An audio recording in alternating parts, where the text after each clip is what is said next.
Here's how we can fix audio message on the iPhone.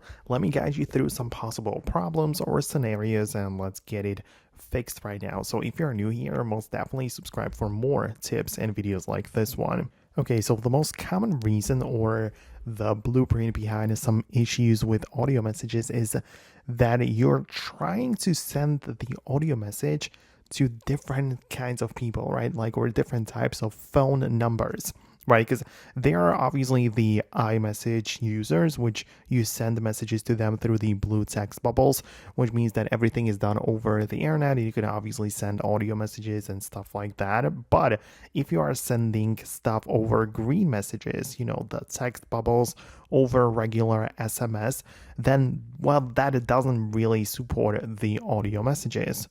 Then there are some exceptions to this because since iOS 18, iPhones also support the RCS, which is the Rich Communication System, and it basically makes sure that the devices can communicate with these read receipts and audio messages even between the different platforms. So if you have that enabled, then you should be able to send even audio message to different platforms which are not even the iPhone, and essentially just fix that, right? Fix the ability of not being able to send audio messages. And you can obviously look it up inside of the settings and messages, and there you have the RCS section right there. So that is something which you can also do.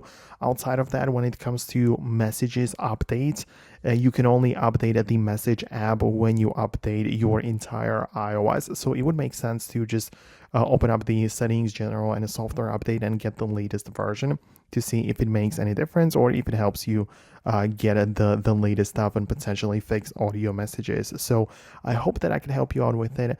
Let me know what exactly the issue is. Subscribe for more tips and explanations like this one, and I hope to see you later in the next videos too.